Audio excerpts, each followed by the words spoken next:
Si l'actualité était un vase brisé, ce serait lui qui recollerait les morceaux. Martino. Le choix des connaisseurs.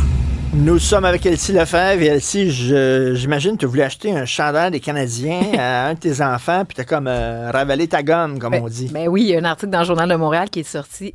625 $ plus taxes. Plus taxes. 625. Pour le gilet. Bon, c'est sûr que c'est le gilet authentique, là, le vrai de vrai, là, j'imagine celui possiblement qui porte les vrais joueurs. Mais quand même, je veux dire, à un moment donné, ça reste quand même un bout de tissu. C'est un peu obscène quand même. C'est vraiment trop. Puis... mais c'est quoi une bière et un hot dog là-bas? Là, c'est fou, là. Ça ferait 50$ quasiment. Ben, c'est ça, exactement. Donc, tu sais, c'est surtout que tu dis le sport, c'est supposé être quelque chose pour les partisans, pour les fans. Ils gagnent des millions de dollars, ces gens-là. Déjà que c'est un peu, tu regardes des salaires et tout ça, tu dis, bon, ben là, regarde, c'est ça le marché. On est loin de l'époque où Maurice Richard, là. Je sais pas si tu te souviens du film de Charles Binamé, excellent film, scénario de Ken Scott sur la vie de Maurice Richard. Maurice Richard, quand je jouais pour les Canadiens, il faisait des déménagements pour pouvoir boucler ses fins de mois. Là, non, t'as raison. Ben non, c'est ça. On n'est pas là. C'est les ouvriers, là, les joueurs de hockey. Là. Ben, puis d'ailleurs, il y avait peut-être plus de cœur au ventre. Là. D'ailleurs, si maintenant les joueurs, ils sont là, puis tu sais, il y a toutes sortes de théories. Là, moi, je suis un peu ça. Mon chum m'en parle souvent. Puis tout ça. Bon, c'est sûr que déjà, dans le marché canadien, c'est difficile à cause du taux de change. Puis est-ce que les joueurs veulent vraiment venir jouer ici? Même chose pour les Nordiques. Est-ce que l'association des joueurs veut un club des Nordiques? Autre débat. Mais là, je veux dire, 625... OK, ils vont dire, bon, ben tu peux t'acheter un chandail cheap chez Canadian Tire, là, la copie de la copie. Ben oui. Mais tu dis pas à ton enfant. Tu dis, ah oui, c'est le vrai. C'est ça. Je sais pas, là. Mais 625 $ plus taxes. Aïe, aïe. Pablo Rodriguez, d'ailleurs, André-Sylvain Latour, notre collègue, m'a envoyé une photo. Pablo Rodriguez était à Tout le monde en parle, puis il est comme de derrière, un peu de côté de derrière, puis on dirait que c'est à moi. André-Sylvain dit, regarde, c'est comme ton frère jumeau, mais bref, il était à Mario Dumont ce matin, puis il t'a décoiffé. Ben oui, écoute, sérieusement, parce que, bon, Pablo Rodriguez, bon, il y a des épithètes qui ont été données la semaine dernière. Bon, Simon Jolin Barrette qui disait, bon, c'est un agent infiltrateur. Bon, tu sais, c'est des caricatures, ben, en quelque part. Quelle sera la plus-value de Pablo Rodriguez? Bon, c'est quelqu'un de gentil, sympathique. Très sympathique. Bon, c'est ça. Là-dessus, je pense que tout le monde s'entend. Puis bon, c'est déjà un point très positif pour faire de la politique. Je pense qu'il faut être quelqu'un quand même d'affable, d'aimable et tout ça. Donc ça, je pense qu'il coche.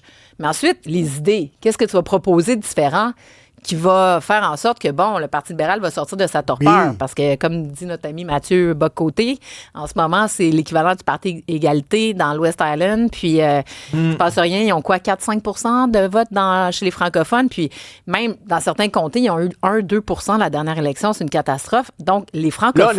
Là, on se dit, il va arriver avec un autre discours rafraîchissant qui va ramener, le Parti libéral sur la bonne voie, mettons. Exactement. Il va parler aux francophones, essayer... Oui. Bon.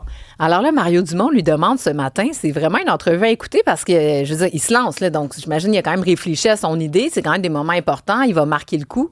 Alors, il se lance et Mario lui dit, qu'est-ce que vous voulez accomplir pour le Québec? Parce que, tu sais, depuis le début, il dit, moi, je vais être là pour rendre fiers les militants libéraux, puis qu'on se donne confiance, puis qu'on croit en nous. Bon. Donc là, Mario dit, bon, OK, là, c'est le fun, mais là, parle-nous aux Québécois, qu'est-ce que vous voulez accomplir pour le Québec? Et là, sa réponse... Un autre Québec est possible, un Québec pour tous, un Québec où, d'une part, les anglophones se sentent québécois et pas rejetés. Non, mais... Sa première, tu sais, je veux dire, sa priorité, sa première chose qu'il nous dit... OK, fait qu'il parle à l'électorat anglophone. De sauver les anglophones. Il les a déjà. Ben, il les a déjà d'une part. Est-ce que quelqu'un... Puis là, Mario, il revient à la charge après. Il dit... Ben, est-ce qu'il y a quelqu'un qui pense que la communauté anglophone est menacée au Québec? Je veux dire, la moitié de la ville parle en anglais. On n'arrête pas de voir les statistiques de l'anglicisation de Montréal. Oui. Donc là, tu te dis, lui, sa meilleure idée puis sa première priorité, c'est de sauver les Anglais. Tu te dis, mais écoute, tu sais, je veux dire, c'est vraiment le langage de Justin Trudeau. Regarde, Justin Trudeau, il est venu au Québec il y a une semaine pour gagner l'élection partielle dans la salle des morts, puis il est venu dire que les anglophones étaient menacés, puis qu'il n'y avait pas de service dans les hôpitaux, etc. Alors qu'on sait très bien que c'est juste un malentendu, que tous les anglophones vont avoir leur service. Il n'y a personne qui pense qu'ils sont menacés. Donc là, il dit ça. J'ai hâte de voir. Y a-tu parlé des immigrants? Ben oui. OK. Ben c'est sûr, ça. Ouais. Bon, après ça, en 2, il a quand même dit où les francophones, lorsqu'ils ne sont pas d'accord, ne se font pas traiter de racistes car on n'est pas du tout raciste au Québec. Bon, ça, c'est quand même une bonne affaire. Ça vient en 2.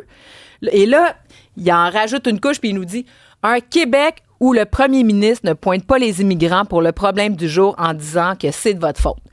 Donc là, t'as trois idées fortes. François Legault attaquait les politiques migratoires de Justin Trudeau, pas les immigrants eux autres mêmes. Là. C'est vraiment de mauvaise foi de dire ça. Exactement. Puis là, ça nous ramène à Mark Miller qui nous disait que justement qu'on était fermé d'esprit, puis etc. Tu sais, quand on disait le chemin Roxham, puis quand on essayait d'expliquer que bon, peut-être qu'il y en a un petit peu trop. Donc, moi, je trouve ça quand même assez... alors, ça donne du poids finalement à Simon-Jolin Barrette quand il dit l'agent infiltrateur, parce que c'est un peu ça ce que les libéraux fédéraux veulent essayer de faire croire. Oui, ils nous disent qu'ils nous aiment, mais de l'autre côté, dès qu'on essaie de revendiquer la défense du français, la laïcité et tout ça, ben on se fait traiter de raciste. Puis ultimement, il rapporte cette espèce de fonds de commerce, ultimement, que finalement, au traitement de nos immigrants. Parce que c'est un peu ça qu'il dit. Il a parlé de la loi 21 aussi. Ben oui, évidemment. Voilà. Donc là, on continue le débat. Puis là, bon, évidemment, on arrive sur la loi 21, la laïcité de l'État, qui est chère aux Québécois. On a une paix sociale à l'heure actuelle. On parle plus de ça. À part, justement, les gens dans l'West Island, puis la base là, libérale. Ben là, il vient nous dire que non, lui, la loi 21, dans le fond, il est contre l'usage de la clause dérogatoire d'entrée de jeu, qu'on doit pouvoir débattre. Comment qu'il nous dit ça? Il dit on doit pouvoir débattre, ça prend un débat démocratique. Ben c'est ça. Il y en a eu un débat démocratique à l'Assemblée nationale. Ils ont même voté. Donc lui, il nous dit pas qu'il veut un débat démocratique. Il dit qu'il veut que les tribunaux tranche la question. Donc là, c'est ça. Mais tu sais qu'on dit, là, le Parti libéral du Québec, là, ça va donner une succursale du Parti libéral du Canada. Ça ressemble quasiment à ça. C'est exactement ça. Puis en plus, il est presque plus Couillard que Couillard. Couillard qui, évidemment, reconnaissait pas du tout le recul du français, etc. Donc, je sais pas si c'est juste le début. C'est sûr qu'il faut savoir qu'il y a presque plus... Parce que là, l'objectif pour lui, c'est de gagner la chefferie. Il n'y a plus de membres au Parti libéral. Ils ont tous déserté. Il ne reste plus personne. Donc, qui reste?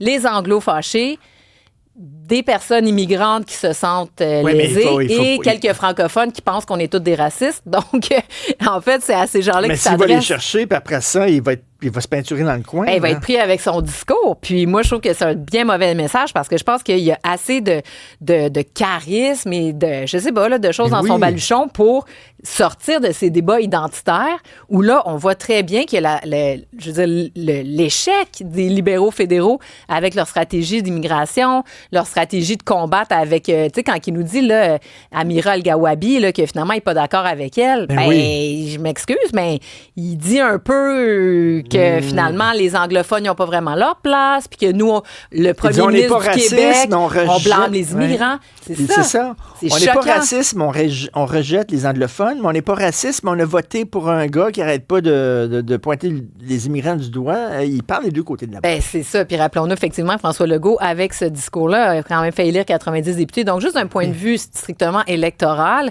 tu te dis, bon, comment il va reconnecter avec le Québec? Bien là, on a une petite idée, là. Donc, et puis évidemment, il nous a parlé du référendum, pas ce matin, mais il en avait parlé. Donc, lui, on revient vraiment au discours libéral, un peu. C'est le même discours que tient Denis Coderre. Exactement, Denis Coderre. Quelle est la différence? Exactement, Philippe Couillard. C'est ça. Je veux dire, en tout cas, bref. Fait que moi, je suis un peu découragée parce que, dans le fond, c'est ce discours-là qui nous ramène dans la division, ultimement. Oui. Parce que tout le monde, quand il dit, on le sait que les Québécois sont pas racistes, effectivement, les Québécois sont pas racistes, sont ouverts, puis c'est bon, l'immigration, jusqu'à un moment donné, il y a une limite. Je veux dire, les autres premiers ministres, ils le disent partout au Canada. Tout le monde le dit à un moment donné, trop, c'est comme pas assez, c'est comme on n'arrive pas à les accueillir correctement. Puis bon, on nous ramène ça. Bref, je trouve ça... Très décevant. Ouais, c'est un bon gars, par exemple. C'est un bon gars. Bon gars. On verra suivre. Merci beaucoup, Lucie.